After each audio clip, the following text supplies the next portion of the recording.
And gentlemen, there comes a moment in life when the noise fades away, the applause stops, the critics quiet down, and you're left alone. Just you and your reflection. It's in that silence that a powerful truth begins to echo. You are the hero of your own story. Not because you never fell, but because you stood up again and again when no one thought you would. Not because your life is perfect, but because you found beauty in its cracks, in its imperfections. You see, the world will try to tell you who you should be. Too loud, too quiet, too broken, too different. But let me tell you something. There is no one else who can be you, and that is your superpower.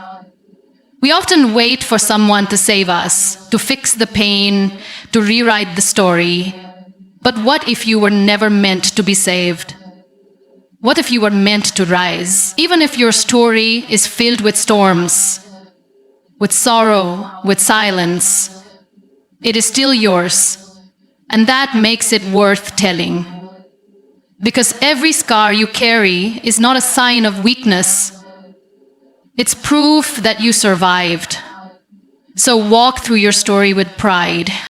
Even the messy chapters. Even the ones that hurt to remember. Because those pages are the very ones that show how far you've come. You don't need to wear a cape to be a hero. You just need to believe that your life has meaning, that your voice matters, that your light, no matter how dim it may feel at times, can still guide someone else out of the dark. You are not a side character in someone else's tale. You're the lead, the warrior. It's easy to believe that failure is the end of the story, that once we fall, we're broken beyond repair, that our mistakes, our pain, or our struggles somehow diminish our worth. But let me tell you something that might just shift the way you see your own journey.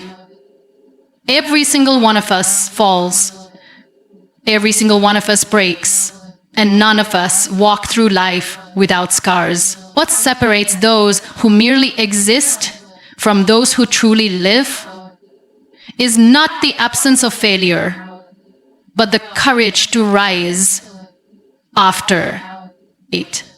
The world often celebrates the end result, the success, the applause, the victory lap. But rarely do people talk about the countless times someone had to pick themselves up when no one was watching, the nights they cried silently, the mornings they forced themselves to get out of bed when everything inside them said, "Stay down." Rising is not about grandeur. It's not about some dramatic comeback moment captured in slow motion. Sometimes, rising simply means taking one more breath, one more step, choosing to keep going even when the future feels uncertain. There is something incredibly powerful about resilience, not the kind that makes headlines, but the quiet strength that builds when life pushes you to your knees and you whisper to yourself, "Not yet, I'm not done." That strength doesn't come from having an easy life. It comes from the hard days, the days that feel like they'll never end, the disappointments, the rejections, the heartbreaks. Those are the moments that shape you. But the victory, falling is inevitable. It's part of being human. You will fail, you will mess up, you will feel lost, but none of those things define you. What defines you is your response. Do you give up or do you get up? Do you let the fall be your full stop or do you make it a comma, just a pause, before continuing your sentence? When we embrace the idea that our worth isn't determined by perfection but by perseverance, something changes inside us. We stop being afraid of falling. We stop seeing failure as shameful. Instead, we begin to understand that every fall holds a lesson. Every setback holds a seed of growth. And every time we rise, We are stronger, wiser, and more prepared for what's ahead. It's important to remember that rising doesn't always mean standing tall with confidence. Sometimes rising looks like crawling. Sometimes it looks like asking for help. Sometimes it's just the decision to try again tomorrow. And that's okay. You don't have to bounce back immediately. Healing isn't linear. Strength doesn't always roar. Sometimes it's a whisper that says, I will try again. You are not less valuable because you've fallen. In fact, you are more valuable because of how you've survived it. The depth of your struggle has given you insight, empathy, and inner fire, and these things cannot be taught. They are earned through every fall and every rise. So when you look in the mirror and feel like you failed, remind yourself, this is not the end. You're not defined by this moment. You are defined by your choice to rise. Again and again and again. With every rise, you're not just moving forward. You're rewriting the meaning of your past. You're proving that even when life tries to knock you down, you're not the kind of person who stays there. Your story is still being written. The next chapter is yours to shape. And no matter how many times you've stumbled, your ability to rise is what will inspire others.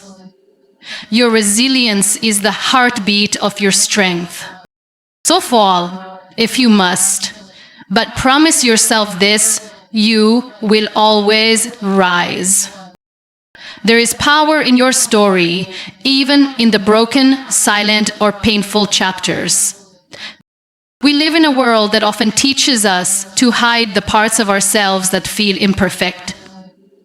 We're encouraged to smile through the pain, to post only the highlight reels, to act like everything is okay, even when it isn't. But the truth is, the parts of your story that you've been taught to bury are often the very parts that hold your deepest strength. Your brokenness, your silence, your pain, they are not signs of weakness. They are evidence that you've lived, that you've endured, and that you are still here. There's a quiet, unshakable power in owning your story just as it is. Not the polished version, not the filtered one, but the raw, honest, deeply human version. The one with the heartbreak, the confusion, the losses, the days you felt like giving up. That story has value. That story has weight. And most importantly, that story has the power to connect, to heal, and to inspire not only yourself, but others. Sometimes the most powerful stories are the ones that were never meant to be told, because they were too painful, too personal, too messy. But when those stories are finally spoken, they shake the world in the gentlest, most profound ways. They remind us of our shared humanity. They remind us that healing isn't about erasing the past, but about finding meaning in it. You don't have to stand on a stage to tell your story. You don't have to write a book. Sometimes telling your story looks like opening up to a friend.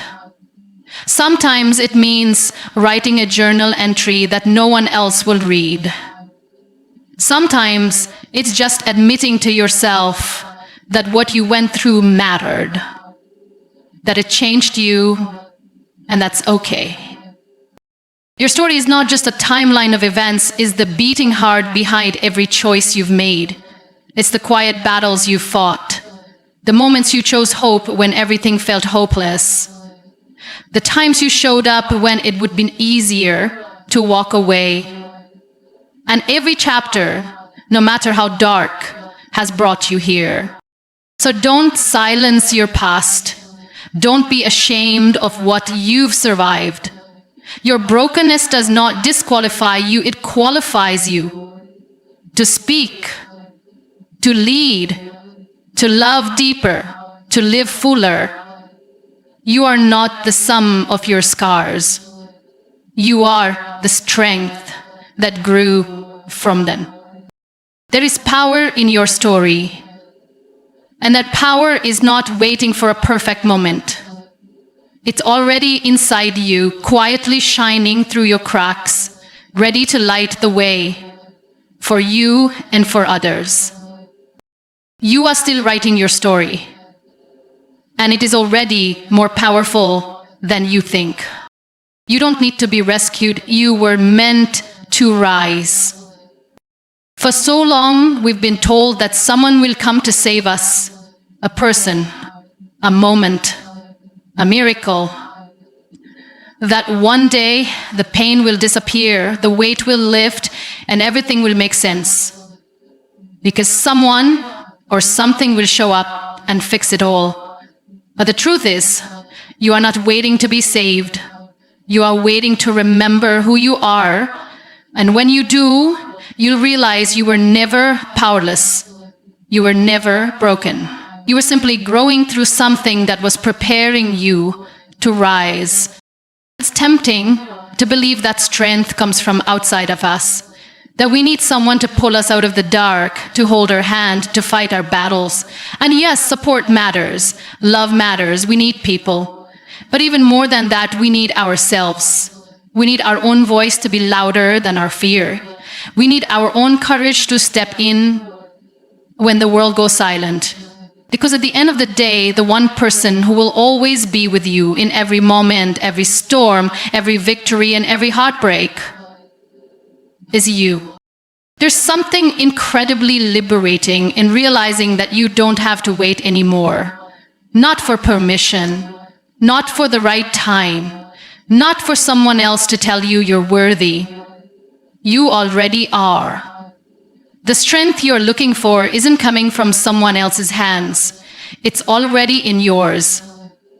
You were meant to rise, not because life has been easy, but because it hasn't. Not because you've had every advantage, but because you've learned how to find the light, even when everything around you felt dark. Rising doesn't mean you won't struggle. It doesn't mean you won't have bad days. It doesn't mean you'll suddenly stop hurting. It means you choose to stand anyway, to keep moving, to speak truths, to fight for your peace. It means you've decided that even if no one shows up to lift you, you will lift yourself. Sometimes we think being strong means we can't fall apart. But rising isn't about pretending. It's not about faking strength. It's about honoring your feelings, acknowledging your pain, and still choosing not to stay stuck in it. It's not about skipping the hard parts. It's about moving through them with grace, one step at a time. You may not feel strong right now. You may feel tired, uncertain, alone. But please hear this. Just because you don't feel strong doesn't mean you aren't. Strength doesn't always roar. Sometimes it's the quiet decision to try again, to take a breath, to believe, even just a little, that something better is possible. And each time you do that, you rise. Life will challenge you. It will break you in ways you didn't see coming. But what it cannot do is destroy the part of you that chooses to get back up. That part is untouchable. That part is the fire. That part is your soul saying, I'm still here. And when you listen to that voice, no matter how small or shaky, it will guide you home. You don't need to wait for everything to be perfect before you take a step forward. You don't need to have all the answers. You don't need to be fearless. You just need to begin. Begin where you are, with what you have, and with the belief that rising is not a destination, it's a decision. One you make again and again. Until